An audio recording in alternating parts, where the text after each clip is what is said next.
నిలబారుడిగా ఉన్న రేవంత్ రెడ్డి మొత్తానికి ముఖ్యమంత్రిగా చాలానే రాటు తేలినట్టు కనిపిస్తోంది. ఎక్కడ తగ్గాలో కాదు, ఎక్కడ నెగ్గాలో కూడా రేవంత్ కి తెలిసినట్టుంది.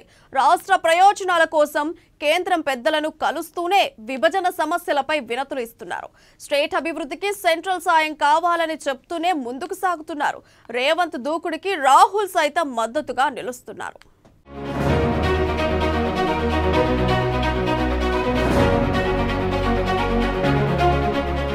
రాష్ట్రం కోసం కేంద్రంతో సీఎం రేవంత్ దోస్తీ.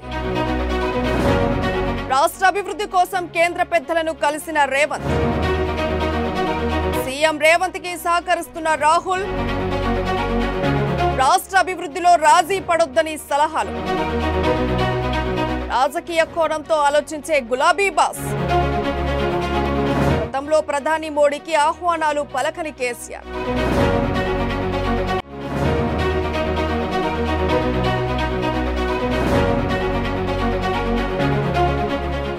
గతంలో అంటే సరిగ్గా ఒక నెల క్రితం కేంద్రం అంటే తెలంగాణ రాష్ట్ర ప్రభుత్వం అగ్గి మీద గుగ్గిలమయ్యేది.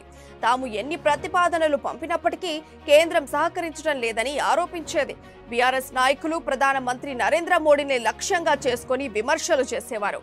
నరేంద్ర మోడీ పిసినారి అని, కేవలం గుజరాత్ రాష్ట్రానికి మాత్రమే ఆయన అన్నీ చేస్తారని, తెలంగాణ విషయంలో మొండిచేయి చూపుతారని ఆరోపించేవారు. జీఎస్టీ కౌన్సిల్ సమావేశాల నుంచి మొదలు పెడితే ముఖ్యమంత్రుల సమీక్షల వరకు ఢిల్లీకి వెళ్లడానికి తెలంగాణ నిరాసక్తత ప్రదర్శించేది.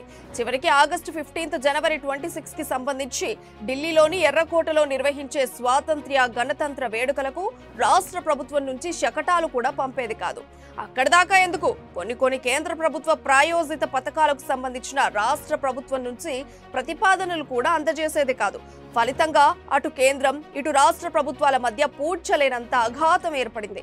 కేసీఆర్ ప్రతి విషయంలో రాజకీయాల కోణంలోనే చూడటంతో ఈ పరిస్థితి దాపురించిందని అప్పట్లో ఆరోపణలు వినిపించేవి. ఎన్నికల్లో ఓటమి అనంతరం భారత రాష్ట్ర సమితి ఒక్కసారిగా సైలెంట్ అయిపోయింది. అటు అధికారంలోకి వచ్చిన కాంగ్రెస్ ప్రభుత్వం మెల్లిగా పాలనపై పట్టు బిగిస్తోంది.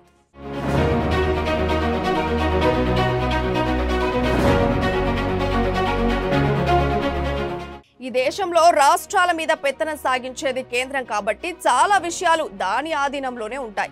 అలాంటప్పుడు రాష్ట్ర ప్రభుత్వాలు కేంద్రానికి వివిధ పనులు, కేంద్ర సర్వీసుల ఉద్యోగుల కేటాయింపులకు సంబంధించి వినతులు సమర్పించుకుంటాయి. ముఖ్యమంత్రి అయిన తర్వాత రేవంత్ రెడ్డి ఇదే దిశలో కేంద్రంతో సయోధ్య కోసం ప్రయత్నాలు ప్రారంభించారు. రేవంత్ రెడ్డి ఏ మంత్రం వేశారో తెలియదు గాని కాంగ్రెస్ అంటేనే మండిపడే ప్రధానమంత్రి నరేంద్ర మోడీ రేవంత్ రెడ్డి కోరగానే అపాయింట్మెంట్ ఇచ్చారు. అంతేకాదు, ఆయన రాష్ట్ర ప్రభుత్వానికి సంబంధించిన సమస్యలను ప్రస్తావించినప్పుడు సాధారణంగా విన్నారు. అలాగే వివిధ ప్రభుత్వ పథకాలకు సంబంధించి కేంద్రం సహకారం ఉంటుందని ఆయనకు హామీ ఇచ్చారు.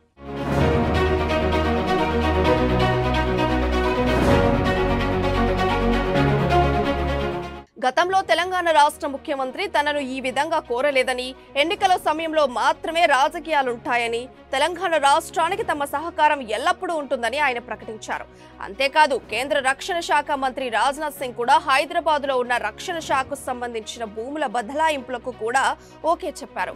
దీనివల్ల కంటోన్మెంట్ ఏరియాలో అభివృద్ధి పనులు వేగంగా జరిగే అవకాశం ఉంది. ఇక ఆర్థిక శాఖ మంత్రి నిర్మలా సీతారామన్ కూడా నిధుల కేటాయింపుకు సంబంధించి గ్రీన్ సిగ్నల్ ఇచ్చారు. అంతేకాదు, తెలంగాణ ప్రభుత్వం తీసుకునే వివిధ రుణాలకు సంబంధించి కూడా వెసులుబాటు కల్పించారు. ఇక కేంద్ర హోంశాఖ మంత్రి అమిత్ షా కూడా ఐపీఎస్ల కేటాయింపుల విషయంలో సానుకూలత వ్యక్తం చేశారు.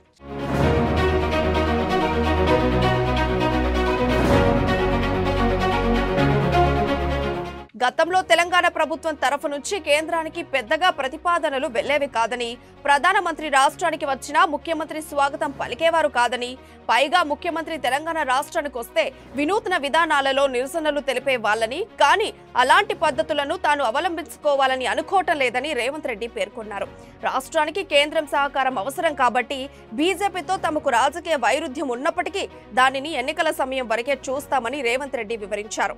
తాను ప్రధానమంత్రి నరేంద్ర మోడీని కలిసే విషయాన్ని కూడా రాహుల్ గాంధీతో చెప్తే ఆయన పచ్చ జెండా ఊపారని, రాష్ట్ర అభివృద్ధి విషయంలో ముందుకెళ్లాలని సూచించారని రేవంత్ వివరించారు. అంటే ప్రతిపక్ష స్థానంలో ఉన్నప్పుడు దూకుడుగా వ్యవహరించే రేవంత్ రెడ్డి ముఖ్యమంత్రి కాగానే ఒకసారిగా లౌక్యాన్ని వంట పట్టించుకున్నారు. అందుకే ఒక రాజకీయ నాయకుడికి వ్యూహ చతురతతో పాటు అణిగి మణిగి ఉండాలనే కనీస స్పృహ కూడా ఉండాలి. అప్పుడే అతడిని అందరూ ఆదరిస్తారు. కేసీఆర్ విషయంలో లోపించింది ఇదే, రేవంత్ విషయంలో కనిపిస్తోంది ఇదే.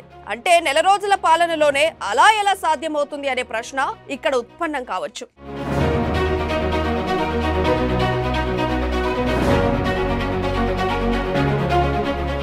అన్నం వండేటప్పుడు ఉడికిందా లేదా అని చూడటానికి 2 లేదా 3 మెతుకులు మాత్రమే పట్టి చూస్తాం. బియ్యం మొత్తాన్ని కాదు. రేవంత్ పాలన విషయంలోనూ కొన్ని లోపాలుండొచ్చు. ఢిల్లీకి వెళ్తున్నప్పుడు బట్టి విక్రమార్కను తీసుకెళ్తున్నప్పుడు అనుమానాలు రావచ్చు. కానీ ఆయన ప్రభుత్వంతో వైరం కోరుకోవటం లేదు. తెలంగాణ ప్రభుత్వానికి సహకరించండి అని మాత్రమే అడుగుతున్నారు. రాధాకృష్ణతో చెప్పిన మాటల ద్వారా కేంద్రం కూడా తనకు అనుకూలమే అని పరోక్షంగా రేవంత్ సంకేతాలు ఇచ్చారు. ఇక్కడ తనపై విమర్శలు చేస్తున్న బీజేపీ నాయకులకు కూడా సరైన సమాధానం చెప్పారు. అటు బీజేపీతో పొత్తు కోసం వెంపర్లాడుతున్న భారత రాష్ట్ర సమితి నాయకులకు కూడా హెచ్చరికలు జారీ చేశారు. మొత్తానికి నెలభారుడిగా ఉన్న రేవంత్ రెడ్డి ముఖ్యమంత్రిగా చాలానే రాటు తేలినట్టు కనిపిస్తోంది. అంటే ఈ 5 ఏళ్లు ఇలానే ఉంటుందంటే చెప్పలేని పరిస్థితి. ఎందుకంటే అది కాంగ్రెస్. ఆ పార్టీలో ఏదైనా జరగవచ్చు.